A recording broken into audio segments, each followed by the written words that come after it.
Hello students, कैसे हैं? तो बेटा काइनेमेटिक्स के अंदर हम आज पढ़ेंगे ग्राफ।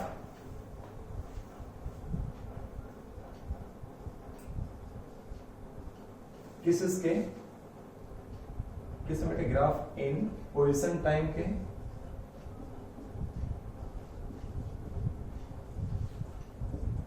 दूसरा वेलोसिटी टाइम के, हर कंडीशन के ग्राफ्स के अंदर पढ़ेंगे हम। तीसरा एक्सेलरेशन टाइम के।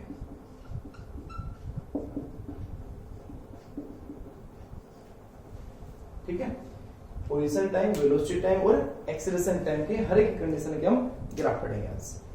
तो सबसे पहले स्टार्ट करते हैं हम पोजीशन टाइम ग्राफ। ठीक है, देखो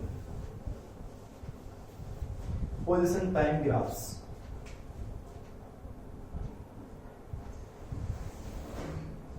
पोजीशन टाइम ग्राफ्स क्या देखो, तो एक तो मैं सारा बना देता हूं कंप्लीट, जिसके अंदर हम छांट एक करके सारे बना देंगे बाद में। जितनी पॉसिबिलिटी होती है क्या क्या है वो बना देता है मैं सारी। इधर है मान लो पोजीशन x, इधर है टाइम t। तो या तो इसका ग्राफ बनेगा ये 1 नंबर, ये बनेगा 2 नंबर, या इस तरह से बन जाएगा 3 नंबर, या इस तरह से बन जाएगा 4 नंबर, या फिर इस तरह से बन जाएगा 5 नंबर। टोटल 5 ग्राफ बनेंगे हमारे पोजीशन टाइम के अंदर। हम इन्हीं 5 ग्राफ को एक्सप्लेन करेंगे कि क्या क्या इनके अंदर आते हैं। ठीक है, तो सबसे पहले पोजीशन टाइम ग्राफ में स्लोप क्या रिप्रेजेंट करता है और एरिया क्या रिप्रेजेंट करता है, पहले हम पढ़ेंगे वो। ठीक है, तो slope of position time graph, slope of position time graph,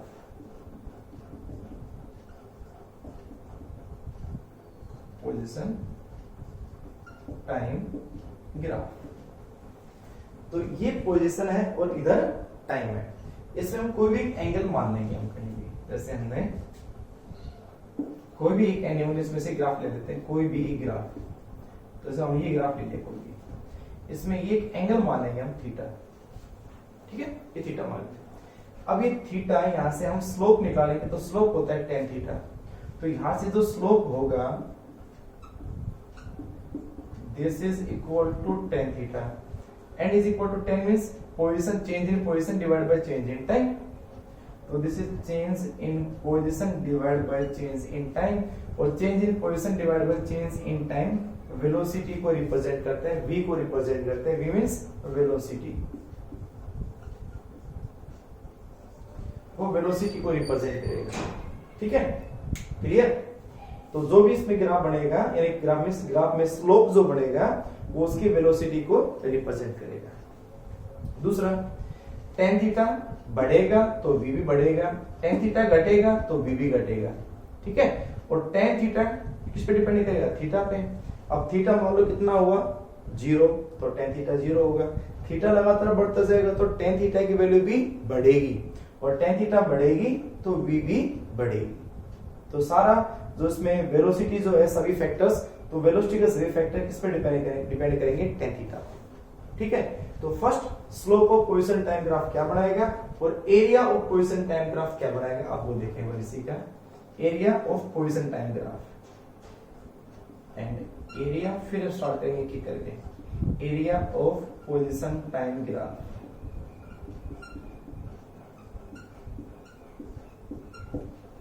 area में क्या करते हैं? प्रोडक्ट। मैंने आपको न्यूमेरिकल बताया था, समझाया था उसमें, पहले बताई थी बात है।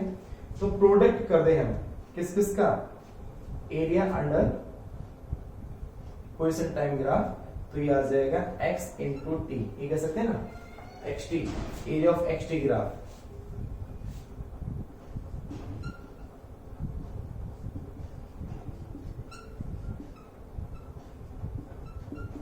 कैसे निकालते उसको?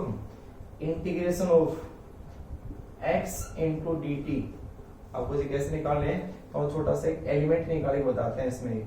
अगर डिटेल से पढ़ना चाहो एक छोटा सा एक एलिमेंट ले लेते हैं। इस एलिमेंट में ये जो टोटल जो हो जाएगी हाइट, इसकी टोटल जो हाइट है वो तो हो जाएगी x, इतना लेंगे जहां पे चेंज ना हो। और ये जो हमारे पास है टाइम का इंटरवल, ये ले लेंगे dt, small time interval dt। तो लेंथ इंटू ब्रेड्थ कितनी हो जाएगी, x इंटू dt। और ऐसा एक हिस्सा ये हो गया, एक ऐसा सारे हिस्सा जोड़ते चले जाएंगे तो उसका पूरा एरिया बन जाएगा इस ग्राफ का, और पूरे एरिया इस ग्राफ का बन जाएगा। तो मुझे एरिया ऑफ एक्सटी ग्राफ क्या कह सकते हैं हम, x इंटू dt का इंटीग्रेशन। और क्या x और dt का प्रोडक्ट करने से कोई क्वांटिटी आती है, कुछ नहीं आती, तो कह देंगे नो सिग्निफिकेंस, इसका कोई सिग्निफिकेंस नहीं है। तो इसका मतलब इसका एरिया कुछ भी रिप्रेजेंट नहीं करेगा, सिग्निफिकेंस, इसका एरिया कुछ भी रिप्रेजेंट नहीं करेगा। ठीक है, तो ये एरिया हो गया। तो स्लोप को रिप्रेजेंट करेगा वेलोसिटी को, और एरिया किसी को भी रिप्रेजेंट नहीं करेगा। तो ये बात नोट करो पहले, स्लोप ऑफ पोजीशन यानी कि पोजीशन टाइम ग्राफ में क्या क्या हम निकालेंगे। हो गया। अब चलो फर्स्ट ग्राफ में,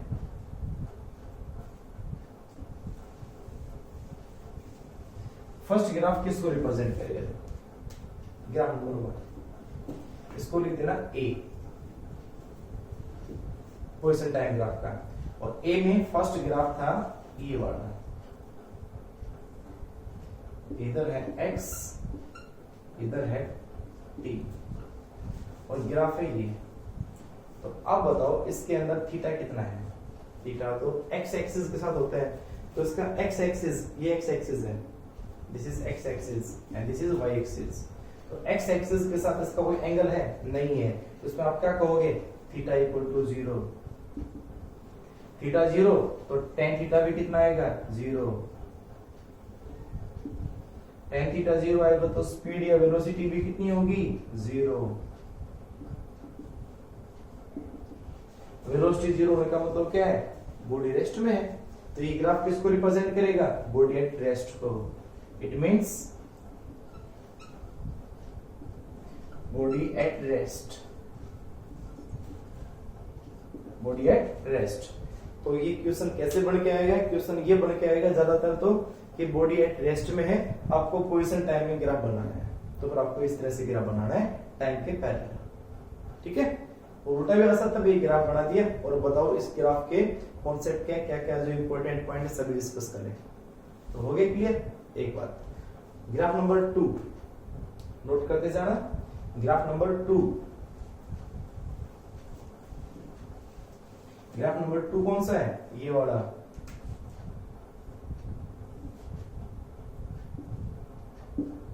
this is x and t, graph number 2 ये है।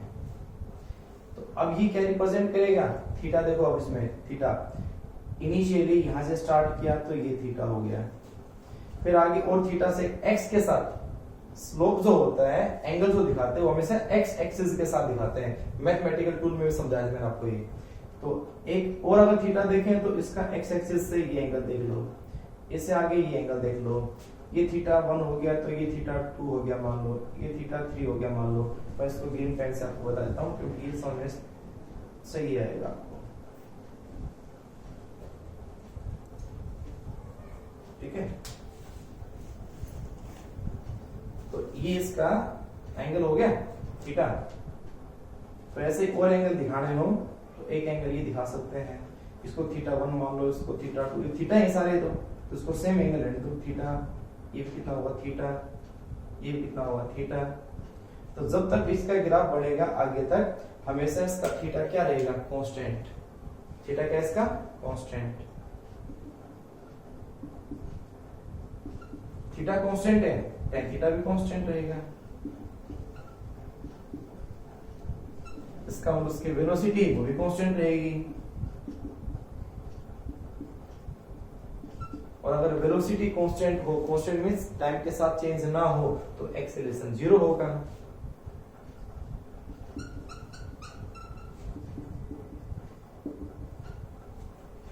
ठीक है, वेलोसिटी कांस्टेंट को क्या कह सकते हैं, यूनिफॉर्म मोशन कहते हैं ना, यूनिफॉर्म मोशन। स्पीड चेंज नहीं होना, वेलोसिटी कांस्टेंट रहना, तो उसका एक्सीलरेशन क्या हो जाएगा, 0। तो सेकंड ग्राफ ये डिस्कस करता है, ये नंबर सेकंड है। ठीक है, नंबर थर्ड कर लिया नोट। चलो नंबर थर्ड क्या रिप्रेजेंट करेगा, नंबर थर्ड इधर पोजीशन, इधर टाइम, थर्ड ये है।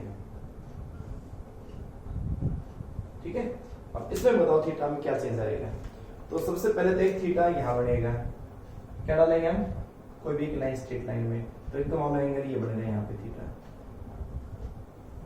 ठीक है, उसके बाद में थीटा और आगे चलते जाओ, एक थीटा ये स्ट्रेट लाइन जहां भी एंगल बनाओ वहां पे टेंजेंट डालो पहले कि ये एंगल हो गया, तो ये टेंजेंट बन गया। एक मालूम है टेंजेंट ये बना दो ऐसे, इसका ये एंगल बनेगा थीटा, इसको थीटा 1 कह दो, ये थीटा 2 आ गया। एक टेंजेंट में यहां डाल दो, ये थीटा इसके टेंजेंट के साथ थीटा 3 आ गया। तो आप बताओ ये एंगल कम होते जा रहे बढ़ते जा रहे, इसका टेंजेंट के साथ एंगल बनाना है, टेंजेंट के साथ, इसके टेंजेंट के साथ। तो थीटा 1 ये है, थीटा 2 ये है, थीटा 3 ये है, एंगल कम होता जा रहा है बढ़ता जा रहा है, कम होता जा रहा है, तो क्या कहेंगे हम, theta decrease with time, theta decrease with time.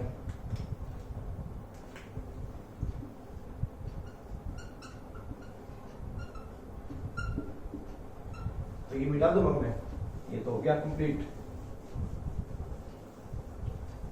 Theta decrease with time, tan theta भी क्या होगा, डिक्रीज विद टाइम, वेलोसिटी भी क्या होगी, डिक्रीज।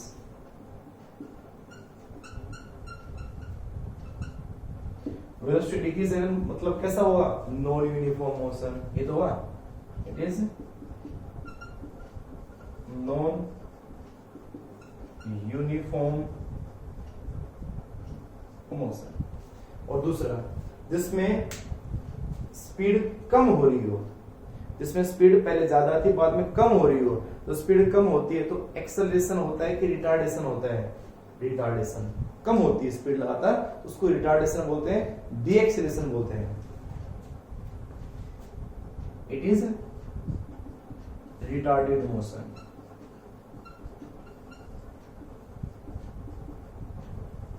ठीक है, यानी एक्सेलरेशन कैसा है, नेगेटिव है, इज ये कह सकते हैं नेगेटिव, रिटार्डेड है।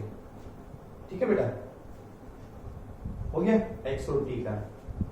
चलो कौन सा था, नंबर 3, नंबर 4,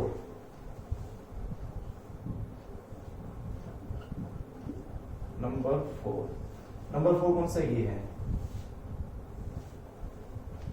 अब नंबर 4 के अंदर फिर वही, ये हमारे पास है पोजीशन, ये है टाइम, ये दो लिखना, इसमें एंगल बनाओ, टेंजेंट डालते जाओ, एंगल बनाते जाओ। यहाँ टेंजेंट डाला हमने तो ये एंगल आ गया थीटा 1, ये टेंजेंट डाला हमने तो ये एंगल आ गया थीटा 2, यहाँ पे टेंजेंट डाला हमने तो ये एंगल आ गया थीटा 3। तो यहाँ बताओ थीटा लगातार बढ़ता जा रहा है ना, मीन्स थीटा 1 कम है, थीटा 2 और ज्यादा है, थीटा 3 और ज्यादा है, तो क्या कहेंगे, अरे क्या हो रहा है, angle is increasing with time.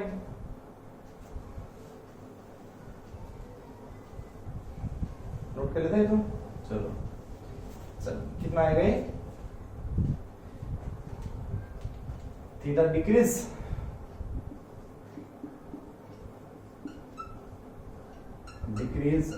With time. दूसरा tan थीटा भी क्या होगा, डिक्रीज होगा, वेलोसिटी भी क्या होगी, डिक्रीज होगी। ओ इंक्रीज है ना, एंगल बढ़ रहा है, एंगल बढ़ रहा है तो theta is increase no decrease, increase, तो ये भी क्या होगी, इंक्रीज, तो वेलोसिटी भी क्या होगी, इंक्रीज, और वेलोसिटी लगातार इंक्रीज होते चले जाना, इतना से ये भी कैसा हुआ, नॉन यूनिफॉर्म मोशन।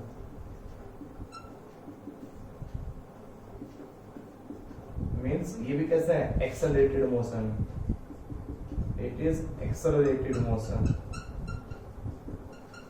वो कौन सा था, बी एक्सेलरेटेड, ये कौन सा है, एक्सेलरेटेड, क्योंकि यहाँ स्पीड लगातार बढ़ रही है, वेलोसिटी लगातार बढ़ रही है, कांस्टेंट नहीं है। कांस्टेंट होते तो एक्सेलरेशन क्या हो जाता, जीरो हो जाता, तो ये कम हो जाता हो गई है। तो ये ग्राफ हो गया नंबर 4। ग्राफ नंबर 5 कौन सा, ये वाला ग्राफ नंबर 5 देखें, और ये आ गया तो अगला अपने यहाँ पे आ जाएगा आपको। Graph number 5, this is position versus time, ये ग्राफ। तो इस ग्राफ में क्या करोगे, इस ग्राफ में एंगल, तो भाई कहीं भी लगा दो, मान लो एंगल हमारे पास कहीं से स्टार्ट करो, कैसे स्टार्ट हुआ है, यहाँ से, तो यहाँ से हुआ है तो इसका एंगल यहाँ से ले लो, ये एंगल, तो ये ले लो, ये एंगल, तो यहाँ ले लो, ये एंगल। इस ग्राफ का angle through out the motion, जब से चला तब तक लास्ट तक थीटा क्या है, कांस्टेंट है, थीटा इज कांस्टेंट। ये बना लिया। फिफ्थ का कंप्लीटली क्या है, इसके बारे में साथ डिस्कस करें। क्या है बताओ, थीटा इज कांस्टेंट, ठीक है, थीटा कांस्टेंट है। दूसरा, वेलोसिटी भी कांस्टेंट है।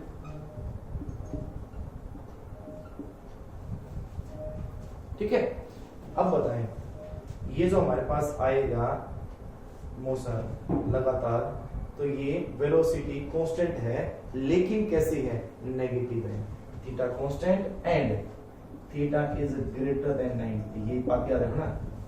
ये जो एंगल बन रहा है वो कैसा है, नेगेटिव। और slope theta less than 90 means acute angle, theta greater than 90 means obtuse angle.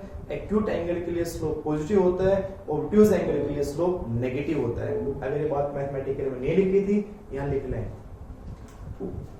If theta is less than 90 acute angle बोलते हैं, ठीक है, स्लोप आएगा पॉजिटिव आएगा। पहली बात। दूसरी बात, उल्टा, थीटा ग्रेटर देन 90 हुआ, ऑब्ट्यूज एंगल बोलते हैं, ऑब्ट्यूज एंगल बोलते हैं इसको, और स्लोप आएगा नेगेटिव आएगा, नेगेटिव आएगा। तो ये स्लोप कैसा है, नेगेटिव है। थीटा इज ग्रेटर देन 90, तो यहाँ पे v कांस्टेंट एंड नेगेटिव, ठीक है। तो ये स्पीड कांस्टेंट है यहाँ पे, और वो कैसे है, वो नेगेटिव है, यानी एक्सेलरेशन इसमें भी नहीं है, एक्सेलरेशन ये भी जीरो है, क्योंकि स्पीड कांस्टेंट है, नेगेटिव है, ठीक है बेटा। तो ये ग्राफ हो गए 5 किसके, पोजीशन टाइम के, क्लियर। अब बनाने अगले किसके, वेलोसिटी टाइम के ग्राफ, बी पार्ट।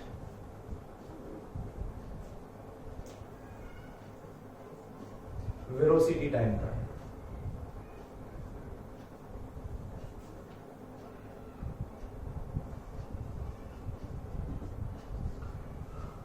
तो वेलोसिटी टाइम ग्राफ में वही 500 इसमें आएंगे। बना लो पहले 500 वाले ग्राफ सारे, और फिर एक एक करके इसमें हमें समझाना है कि भाई स्लोप क्या रिप्रेजेंट करेगा, एरिया क्या रिप्रेजेंट करेगा, पहले वो डिस्कस करेंगे, ठीक है। तो सबसे पहले फिर वही एक जनरल ग्राफ बना लेता हूं मैं, जैसे ग्राफ ये वाला स्ट्रेट लाइन वाला बना लेता हूं मैं एक में। क्या है ये, वेलोसिटी, और ये क्या है, टाइम, एंगल मान लेता हूं थीटा। तो स्लोप ऑफ वीटी ग्राफ क्या रिप्रेजेंट करेगा, पहले इसकी बात करेंगे हम। Slope of VT graph, this is equal to tan theta, and tan theta equal to change in velocity divided by change in time, and change in velocity by change in time क्या कहलाएगा, acceleration, इसका मतलब इसमें जो slope होगा वो किसको represent करेगा? एक्सेलरेशन को। ठीक है, थीटा के चेंज होने से क्या चेंज होगा? एक्सेलरेशन चेंज होगा। ठीक है, उसके बाद क्या निकालेंगे इसका? Area under VT graph. First ये हो गया। Second area under VT graph. Area under VT graph कैसे क्या करता हूं उसमें? सबसे पहले एक छोटा सा पार्ट कि हम एक छोटा सा पार्ट बना लेंगे, एक स्ट्रिप ले लेंगे, स्ट्रिप है छोटे से। इसमें ये जो हाइट है, ये जो हाइट है, ये हाइट तो रिप्रेजेंट करेगी v को, और ये जो थिकनेस है ये रिप्रेजेंट करेगी dt को। ठीक है, ये dt को। तो ये आ जाएगा इंटीग्रेशन ऑफ v dt। और v dt का जो इंटीग्रेशन होता है, v dt का जो इंटीग्रेशन होता है वो किसको रिप्रेजेंट करता है? डिस्प्लेसमेंट को। वेलोसिटी इनटू टाइम किसको रिप्रेजेंट करता है? डिस्प्लेसमेंट को। ये न्यूमेरिकल कल जो इससे पहला जो लेक्चर था उस लेक्चर में आपको मैंने समझाया था डिस्प्लेसमेंट। और डिस्प्लेसमेंट कैसे करते हैं? चेंज इन पोजीशन को। Change in position. तो स्लोप ऑफ वीटी ग्राफ तो रिप्रेजेंट करेगा एक्सेलरेशन को, और area of VT graph represent करेगा चेंज इन पोजीशन को या डिस्प्लेसमेंट को। एरिया, दोनों बातें बना लेना। स्लोप के लिए पहला डायग्राम बनाना, और एरिया की जो मैंने बनाया नहीं ये वाला ऐसे ये बनाना है। ठीक है, उसके बाद एक ही ग्राफ जो अपने 5 ग्राफ बना रखे इनको एक्सप्लेन करें। चलो बेटा दो। फर्स्ट बहुत आसान है, बस थोड़ा डिटेल ये समझ में आ जाए कि हम निकालना क्या चाहते हैं। बेसिक आ गया तो ग्राफ को बहुत आसानी से बता सकते हो, डिस्क्राइब कर सकते हो हर एक ग्राफ के बारे में। तो फर्स्ट कौन सा? ये वाला। नहीं कैसा आप जल्दी बता सकते हो पहले के कंपेयर में अब। तो अगर पता है तो पॉज करके इसको रोक के अपने आप लिखे देख लो, बना के देख सकते हो। तो ये हो गया फर्स्ट। बताओ एंगल कितना हुआ? 0। थीटा कितना है? 0। Theta 0, tan theta 0, tan theta 0, acceleration 0। Acceleration 0 होता है तो स्पीड क्या होती है? कांस्टेंट होती है, वेलोसिटी कांस्टेंट है। और वेलोसिटी कांस्टेंट को क्या कहते हैं? Uniform motion, body in uniform motion. ये कह सकते हैं बॉडी इन यूनिफॉर्म मोशन, या मूविंग विद कांस्टेंट वेलोसिटी। एक ही वेलोसिटी से क्या कर रहा है? वो मूव कर रहा है, स्पीड चेंज नहीं हो रही उसकी। तो ये ग्राफ रिप्रेजेंट करेगा किसको? एक्सेलरेशन 0 है, स्पीड कांस्टेंट है उसकी, यूनिफॉर्म मोशन को रिप्रेजेंट करेगा वेलोसिटी टाइम का। ठीक है, रटना नहीं, बस पहले स्लोप देख लें और उसका एरिया देख लें किसको रिप्रेजेंट कर रहा है, फिर दिमाग में सोच के देखिए हमारे पास हम क्या कर सकते हैं इसमें। उसने क्या कहा? एक्सेलरेशन 0 है, तो एक्सेलरेशन 0 तो क्या होना चाहिए? स्लोप 0 होना चाहिए। किसका? बी और टी का। तो सीधे नहीं खींच दो, थीटा 0 हो गया अपने यहाँ। दूसरा कौन सा है? दूसरा हमारा है स्ट्रेट लाइन वाला। वेलोसिटी टाइम, स्ट्रेट लाइन में ग्राफ है। स्ट्रेट लाइन में ग्राफ है तो आप एंगल से इसको कैलकुलेट कर सकते हो। तो एक एंगल ये हो गया थीटा, और एंगल बढ़ा दो, ये एंगल हो गया थीटा, ये बढ़ा दो, ये हो गया थीटा। हमेशा थ्रू आउट द मोशन इसका जो थीटा होगा वो कांस्टेंट होगा ना? थीटा कांस्टेंट होगा तो tan थीटा भी कांस्टेंट होगा। tan थीटा कांस्टेंट होगा तो एक्सेलरेशन भी कांस्टेंट होगा। एक कांस्टेंट है यहाँ पे, एक्सेलरेशन कैसा है? कांस्टेंट है यहाँ पे। ये कांस्टेंट एक्सेलरेशन को रिप्रेजेंट करेगा। ठीक है, एक्सेलरेशन चेंज नहीं होगा। ठीक है, तीसरा ग्राफ कौन सा है? तीसरा ग्राफ ये है।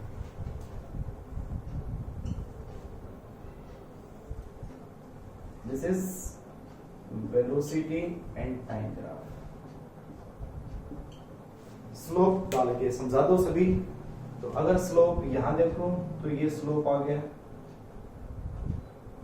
This is theta 1। एक स्लोप यहां डाल लो, टेंजेंट एंड स्लोप, तो ये आ जाएगा theta 2।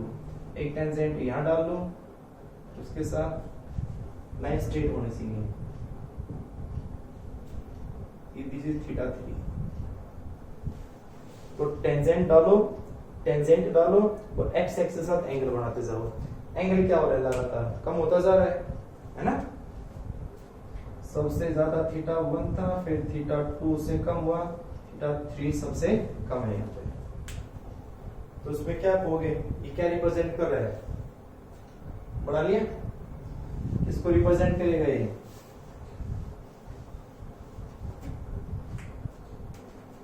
Theta is decreasing with time, decreasing with time. तो tan थीटा भी क्या होगा, डिक्रीजिंग विद टाइम। एक्सेलरेशन भी क्या हो जाएगा, इज डिक्रीजिंग। एक्सेलरेशन डिक्रीज है, नेगेटिव नहीं है, नॉट नेगेटिव, ब्रैकेट ले देता हूं मैं, नॉट नेगेटिव। घटने को नेगेटिव नहीं बोलते कि भाई लगातार कम हो रहा है तो नेगेटिव हो गया, नेगेटिव नहीं है, रिटार्डेशन नहीं है, not negative, not retardation.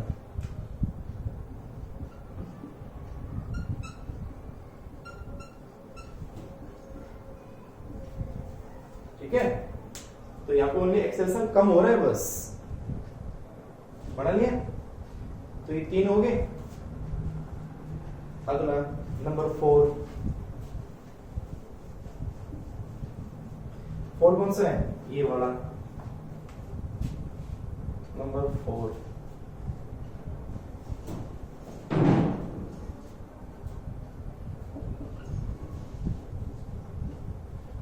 Number 4 हमारे पास है ये,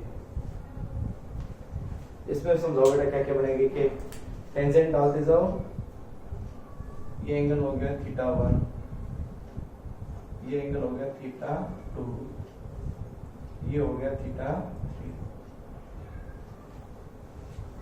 बताओ क्या आएगा, एंगल लगातार बढ़ रहे हैं, तो आप ये कह सकते हो यहाँ पे थीटा 1, थीटा 2, थीटा 3। ठीक है, तो क्या कहोगे, angle is increasing with time, theta is increasing with time, time theta भी क्या होगा, इंक्रीज विद टाइम, और एक्सेलरेशन भी क्या होगा, इंक्रीजिंग विद, यहाँ एक्सेलरेशन क्या होगा, इंक्रीज होगा। तो ये इंक्रीजिंग एक्सेलरेशन का ग्राफ है ये वाला। ठीक, नंबर 5 मिटा दें, number 5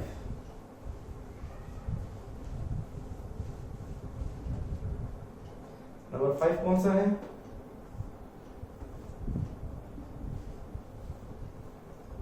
B graph. This is velocity and time.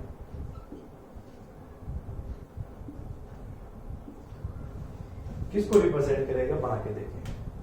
तो भाई यहां से स्टार्ट हुआ तो पहले तो एंगल ये ले लें थीटा, ये सारे थीटा रहेंगे इसमें, तो थीटा, और यहां भी लास्ट ये भी क्या हुआ, थीटा। ये क्या हुआ बेटा, एंगल इज कांस्टेंट, थीटा क्या है, कांस्टेंट है,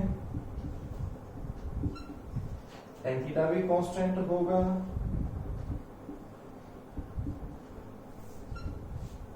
एक बात, theta constant and greater than 90 है ना, तो स्लोप कैसा होगा, नेगेटिव, देन tan थीटा और स्लोप क्या आएगा, इज नेगेटिव, और स्लोप नेगेटिव है तो यहाँ पे जो a होगा भाई कांस्टेंट तो है ही, तो a कांस्टेंट तो होगा ही, लेकिन नेगेटिव होगा। तो ये नेगेटिव a मींस रिटार्डेशन को, it's retardation, it is retarded motion. तो दिस इज नेगेटिव एक्सेलरेशन, ये नेगेटिव एक्सेलरेशन को दिखाएगा बेटा, ठीक है। और ये जो था ये इंक्रीजिंग को और डिक्रीजिंग को, ये नेगेटिव एक्सेलरेशन को, इन दोनों केसेस में एक्सेलरेशन चेंज हो रहा है, इसमें चेंज हो रहा है, उसमें भी चेंज हुआ था, इसमें चेंज नहीं, इसमें कांस्टेंट है, एक कांस्टेंट है लेकिन नेगेटिव है, उन दोनों केसेस में नेगेटिव नहीं था। तो ये है वेलोसिटी और टाइम के ग्राफ। उसके बाद बनाएंगे हम एक्सेलरेशन और टाइम के ग्राफ। अब एक्सेलरेशन टाइम के ग्राफ बनाओ, कैसे क्या बनेंगे बताओ बेटा।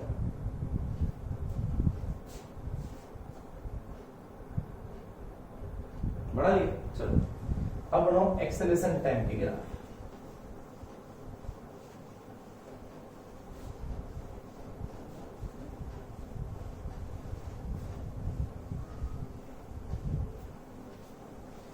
अगर मान लो हमारे पास एक तो आ गया ये वाला एरिया और उसका दोनों, नंबर सी है ना,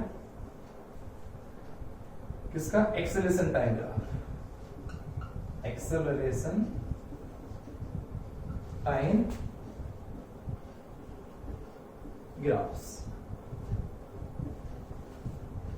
तो एक्सेलरेशन टाइम ग्राफ में क्या है बेटा, एक्सेलरेशन टाइम ग्राफ के अंदर हमारा, जैसे पहले तो एक मैं कॉमन बना देता हूं, मैं ये बना देता हूं मैं, this is acceleration and this is time.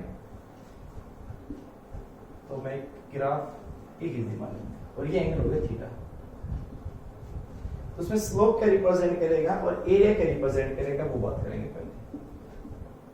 Slope of a t graph, तो tan theta is equal to delta a change in acceleration divide by change in time.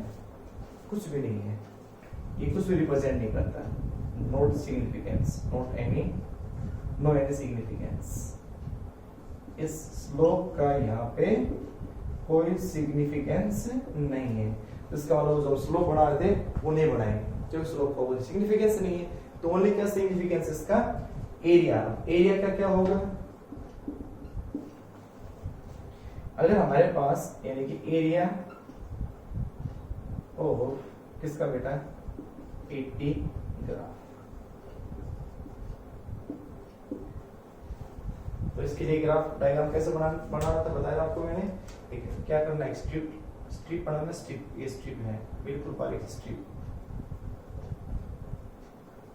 आप पेंसिल से बना सकते हो इसको। तो ये तो हो जाएगी dt, और ये जो हाइट है, ये हाइट किसको रिप्रेजेंट करेगी, a को। तो इस स्मॉल जो लेंथ हमारे पास है वो तो हो जाएगी a into D T, a into D T, और टोटल निकालने के लिए उसको हम क्या कर देंगे, इंटीग्रेट, यानी कि ADT होगी, ADT करते जाएंगे तो पूरा ग्राफ का एरिया आ जाएगा। And this is equal to change in velocity dv, change in velocity. ये चेंज इन वेलोसिटी को रिप्रेजेंट करेगा ग्राफ, किसको, इसका एरिया और टाइम का ग्राफ। ठीक है, तो ये बेटा इसका ग्राफ, एक तो ये कह सकते हैं हम, इसमें एंगल डिपेंड करेगा ही नहीं। तो जैसे मान लो ये ग्राफ आ गया 80 का, ये किसको रिप्रेजेंट करेगा, कांस्टेंट एक्सेलरेशन। यहाँ पे एक ऐसा है कांस्टेंट है, ठीक है। और अगर इसका एरिया निकालेंगे हम तो इसका ये एरिया बन जाएगा ऐसे, क्लोज सरफेस बन जाएगा, क्लोज सरफेस। उसका सारा क्या निकालना होगा, एरिया क्या है, रेक्टेंगल। तो length into breadth, length into breadth किसको रिप्रेजेंट कर देगी, चेंज इन वेलोसिटी को। ठीक है, तो बस इसमें तो यही है एक्सेलरेशन टाइम ग्राफ में। तो ये तीन तरह के ग्राफ थे बेटा, position time graph, velocity time graph and acceleration time graph. अब कुछ एक ग्राफ आपको ऐसे बताता हूं जो पॉसिबल नहीं है। ठीक है, the graphs which are not exist in nature. तो देखो बेटा कैसे, कौन से हो, तो ये नोट कर लिया। ठीक है, देखो आगे नेक्स्ट।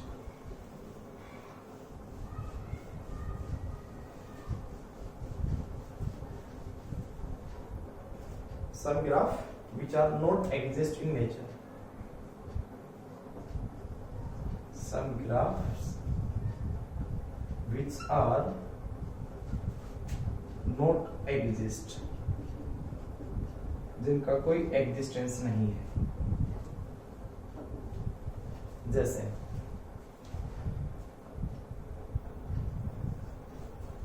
पोजीशन टाइम की बात कर ले पहले. पोजीशन टाइम है तो ये पोजीशन है, ये टाइम. ठीक है, ग्राफ ऐसा बन जाए, ऐसे, या फिर ट्रायंगल शेप में बन जाए. कैसे बन जाए? ये बन जाए ऐसे. This is position time. तो कहते हैं ऐसे ग्राफ इस यूनिवर्स में, इस हम जो बढ़ाते हैं ग्राफ में, पॉसिबल नहीं है, एग्जिस्ट नहीं करते हैं. कोई पूछ ले क्यों, रीजन बताओ क्यों ऐसा, क्यों एग्जिस्ट नहीं करते हैं. तो एक काम करना, आपको ये तो पता ही है, x और t में स्लोप किसको रिप्रेजेंट करता है? स्पीड को या वेलोसिटी को. तो एक काम करना, टाइम की एक ही लिमिट लेना, एक ही लाइन ले दो टाइम के साथ. टाइम ठीक हो गया. और अगर मैं इसके साथ यहाँ देखूं, इसके साथ यहाँ देखूं, तो अब बताओ क्या होगा? एक ही टाइम में अलग अलग पोजीशन है, टाइम चेंज नहीं हुआ. यहाँ उसकी पोजीशन है x1 और यहाँ उसकी पोजीशन क्या है? x2. सेम ऐसा ये बता सकते हो, मैं यहाँ भी लाइन खींच दो,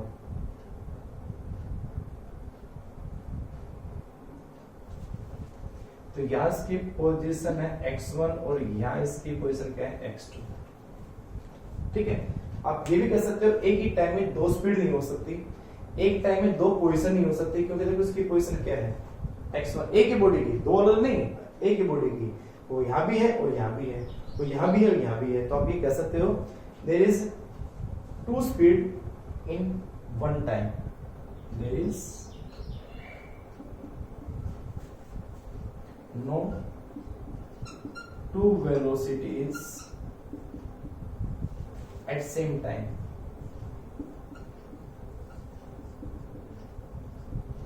या भी कह सकते हैं और two position of an object in same time.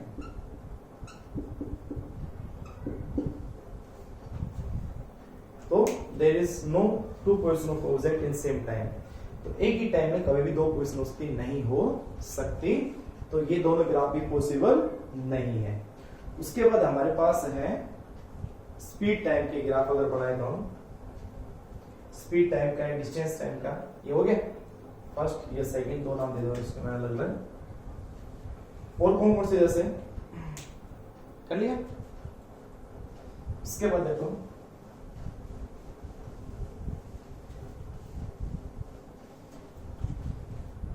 Number third, speed time हो. मान लो इधर है स्पीड और इधर है time.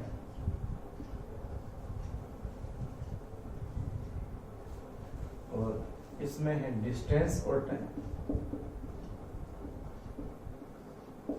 Distance and time. Distance not position, position में डिस्प्लेसमेंट भी होता है, यहाँ डिस्टेंस है. तो इसमें ग्राफ कहते ही आ जाए ऐसे, या फिर ऐसे आ जाए, कुछ भी आ जाए इसमें आगे. ये भी हो सकता है, कैसा भी हो सकता है, ये भी ग्राफ हो सकता है इसका. ठीक है, डिस्टेंस टाइम का. तो ये कोई भी पॉसिबल नहीं है, इनमें ये कोई भी ग्राफ की पॉसिबिलिटी नहीं है. रीजन बताएं. रीजन साफ है.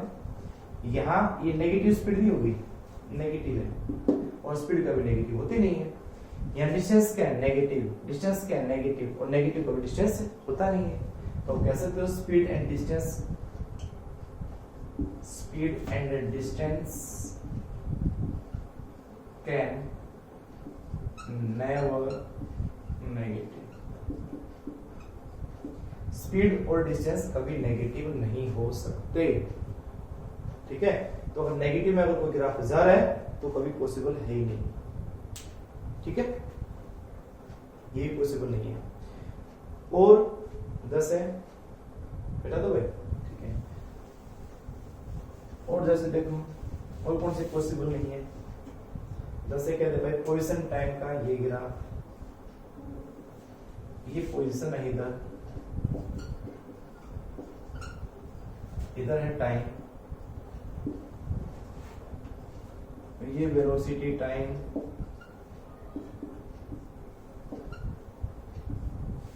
ये acceleration time.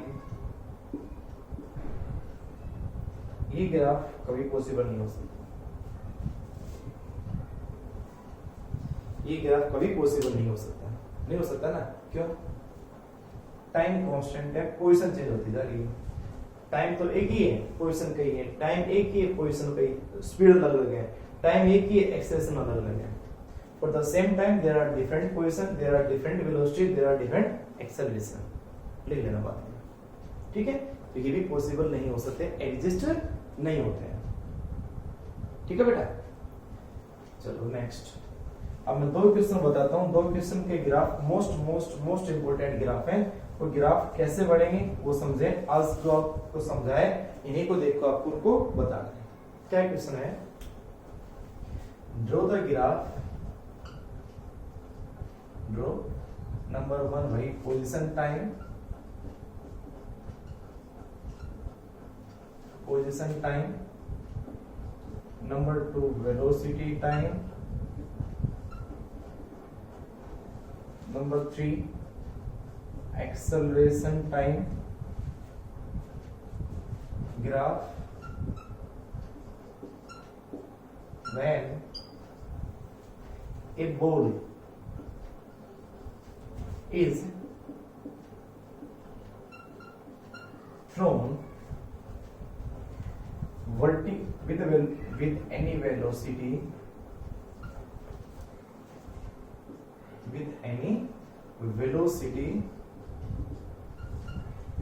in a vertically upward direction, vertically upward direction। 2 question है, एक में तो वो वर्टिकली अपवर्ड जाए और एक अपवर्ड से डाउनवर्ड है, ऊपर से नीचे है।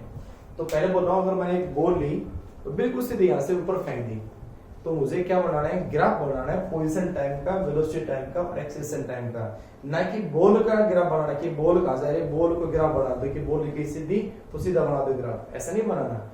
ये बनाना है कि फिनोमेना क्या चेंज होंगे, पोजीशन टाइम में पोजीशन क्या बढ़ेगी घटेगी, डिस्प्लेसमेंट स्पीड घटेगी बढ़ेगी, एक्सेलरेशन क्या होगा, वो सभी कॉन्सेप्ट पहले समझे और फिर इसका ग्राफ बनाए। तो पहले आप ये बताओ, जब बॉल ऊपर जाएगी, जब बॉल ऊपर जाएगी तो मेरे हाथ में जो बॉल थी मैंने उसको हाई स्पीड से फेंका, तो जो स्पीड मेरे हाथ में जो मैं फेंका उसको इनिशियली वो सबसे ज्यादा होगी, जैसे जैसे बॉल ऊपर जाएगी उसकी स्पीड लगातार कम होती जाएगी, कम होती जाएगी, और जहां वो हाईएस्ट पॉइंट पे पहुंच जाएगी वहां स्पीड क्या हो जाएगी, 0, है ना। इसका मतलब लगातार स्पीड क्या होती जाएगी, कम होती जाएगी। थोड़ा सा मैं थ्योरेटिकली लिख देता हूं, व्हेन बॉल थ्रोन या move upward,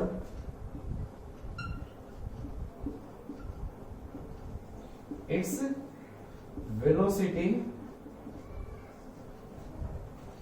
decrease and at highest point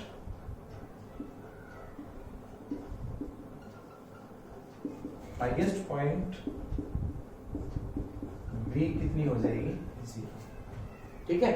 और दूसरी बात, ऐसे किसी में इतनी हिम्मत नहीं है, चाहे गन से ले लो चाहे किसी से ले लो, बॉल फेंके मैंने तो इतना ऊंचा फेंक दिया जाए कि जहाँ पे ग्रेविटी चेंज हो जाए, नहीं हो सकती ना।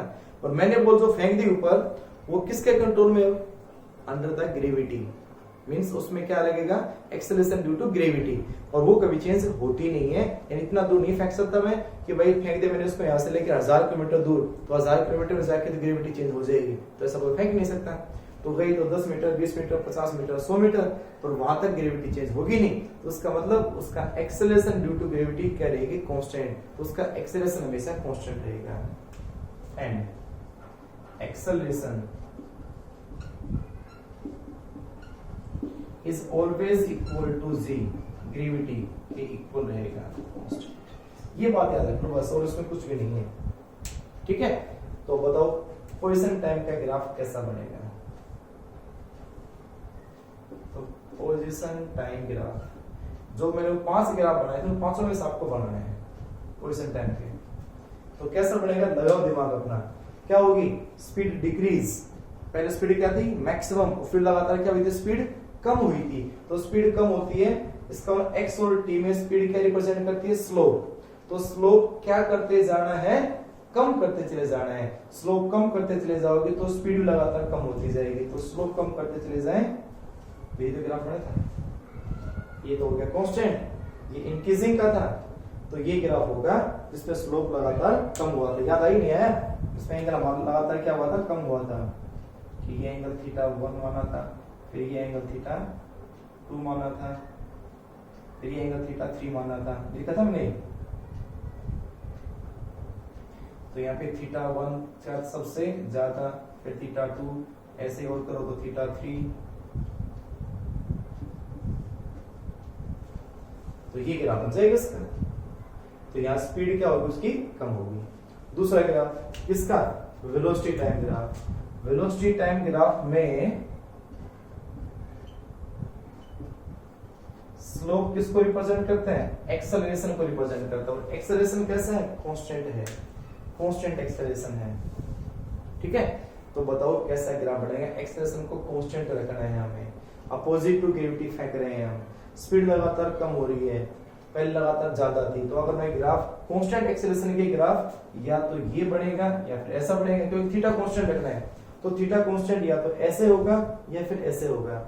अगर मैं ऐसे खींच दिया, इसका मतलब पहले 0 हुई और फिर लगातार स्पीड बढ़ रही है, ऐसा तो नहीं है, स्पीड घट रही है।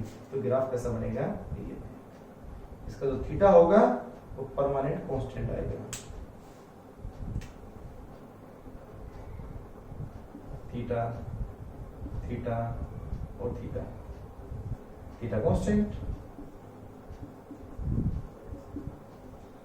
तो इसका जो एक्सेलरेशन है वो भी कांस्टेंट। लेकिन आपको दिख गया होगा नेगेटिव है, लेकिन है ना? थीटा क्या है? Greater than 90। और थीटा ग्रेटर देन 90 है, तो एक्सेलरेशन कैसा आएगा? नेगेटिव एक्सेलरेशन आएगा। तो ये हो गया पोजीशन टाइम का, ये हो गया वेलोसिटी टाइम का। जरूरी नहीं है कि भाई कई बुक में, जैसे ये तो मैं बढ़ाते सीधा मैंने ये टाइम हो गया, फिर आप इसको कैसे करें? उसको आप ऐसे कह सकते हो। कई बुक में ऐसे मिल जाता है, आपको सर आप में तो आपने ये रोक दिया था, आगे चलाएगा, बना दो, कोई दिक्कत नहीं है। या आगे से बना लो उसे, इसको यहाँ से, उससे कोई फर्क नहीं पड़ना, क्योंकि बात तो एक ही है। ठीक है, उससे कोई फर्क नहीं पड़ना है। तो ये हो गया पोजीशन टाइम, ये हो गया वेलोसिटी टाइम। और तीसरा जो बनाओगे वो कैसा बन जाएगा? एक्सेलरेशन टाइम का। और एक्सेलरेशन कैसे रखना है? कांस्टेंट। ये पहले ही ऊपर लिख चुका हूं लाइन से ऊपर। और एक्सेलरेशन कैसा है? नेगेटिव है। देखो ये कैसा है? नेगेटिव। तो नेगेटिव एक्सेलरेशन कहां बनेगा? नीचे बनेगा ना। तो दिस इज एक्सेलरेशन टाइम। और यहाँ जो a आएगा वो g की इक्वल आएगा। ये नेगेटिव एक्सेलरेशन है, a नेगेटिव है यहाँ पे। ठीक है, ये कैसा है? नेगेटिव a है, a माइनस ऑफ g बोल सकते हो इसको आप। ठीक है, a का तो g, a equal to minus of g, ये कह सकते हो इसको आप।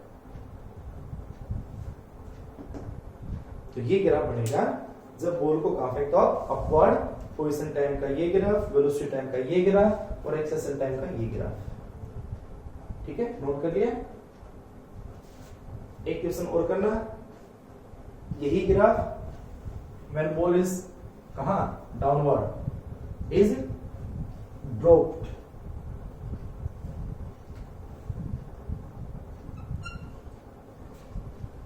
अब ड्रॉप करेंगे तो उसकी इनिशियल वेलोसिटी तो 0 होगी इन वर्टिकली डाउनवर्ड डायरेक्शन।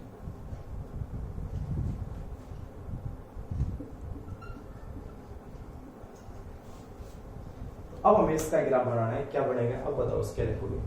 तो जब अगर किसी बॉल को यहां से छोड़ेंगे हम, जैसे इसको छोड़ूंगा मैं, तो उसकी लगातार स्पीड क्या होगी? बढ़ेगी, है ना? इसकी स्पीड लगातार बढ़ती जाएगी और जहां जाके टकराएगा वो मैक्सिमम स्पीड से टकराएगा।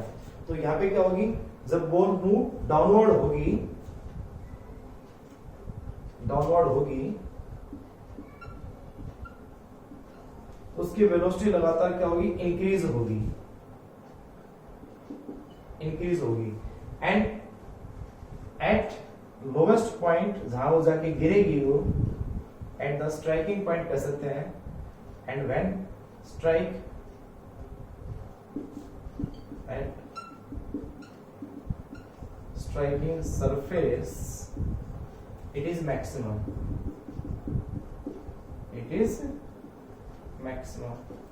जहां जाके टकराएगी वहां क्या बन जाएगी, वो मैक्सिमम हो जाएगी। और वही बात है सेम फेस से पैरेलल, एक्सेलरेशन तो हमेशा क्या रहना है, कांस्टेंट रहना है। अब बताओ कैसा बढ़ेगा इसका ग्राफ। तो पहला पोजीशन टाइम, फिर वेलोसिटी टाइम और फिर एक्सेलरेशन टाइम। आगे होगा बेटा सब इंस्टेंट बहुत जल्दी बढ़ा सकते हो। तो स्पीड लगातार क्या होगी, बढ़ेगी ना, तो बढ़ेगी तो पोजीशन टाइम का ग्राफ में स्लोप रिप्रेजेंट स्पीड को करता है, तो स्लोप लगातार आप बढ़ा दो, स्लोप बढ़ेगा तो स्पीड बढ़ेगा, स्लोप ऐसे ही समझा था, ऐसे ही सीधा कर दो, स्लोप डाल के आप समझा सकते हो, टेंजेंट डाल के बना सकते हो। और इसमें स्पीड लगातार बढ़ रही है, एक्सेलरेशन कांस्टेंट होगा, पहले स्पीड कितनी थी 0 और फिर लगातार बढ़ रही है, ठीक है। ये ग्राफ बनेगा इसका बेटा वेलोसिटी का और टाइम का, एक्सेलरेशन कांस्टेंट है, ये एक कांस्टेंट है इसका, ठीक है। लगातार स्पीड बढ़ रही है, थीटा कांस्टेंट है, और एक्सेलरेशन टाइम का अब एक कैसे है, पॉजिटिव है। देखो थीटा क्या है, less than 90, greater than 90, less than 90, theta is constant and positive. तो यहां पे वेलोसिटी ना सॉरी जो एक्सेलरेशन होगा वो कांस्टेंट होगा और पॉजिटिव होगा, ठीक है, वेलोसिटी टाइम से। तो अब बना दो पॉजिटिव का, एक कांस्टेंट होगा, तो एक कांस्टेंट होगा, तो ये एक्सेलरेशन और ये time, constant acceleration and positive, ये क्या बनेगा 80, ठीक है बेटा। तो ये 3 ग्राफ थे अपवर्ड के, 3 ग्राफ थे डाउनवर्ड के। तो ये मैंने सभी ग्राफ्स आपको बता दें, इस हो सकता है लेक्चर तो लंबा हो गया हो, लेकिन इस टोटल कंप्लीट लेक्चर के अंदर आपको सभी ग्राफ किसी एग्जाम में बैठ जाना, किसी भी एग्जाम में, आईटी के, नीट के एग्जाम में, जेईई एग्जाम में, एडवांस एग्जाम से कोई भी हो, आपको कभी भी इन ग्राफ से अलावा कोई क्वेश्चन नहीं मिलेगा। इन ग्राफ से आपको न्यूमेरिकल भी निकालना है, ठीक है। तो आज के लेक्चर में इतना सफिशिएंट है, इन सभी ग्राफ को अच्छे से पढ़े बेटा और अपना ध्यान रखो, ठीक है। नेक्स्ट लेक्चर के अंदर हम इनके न्यूमेरिकल्स, ग्राफ के न्यूमेरिकल्स, ठीक है, वो निकालेंगे हम। तब तक के लिए बाय, थैंक यू।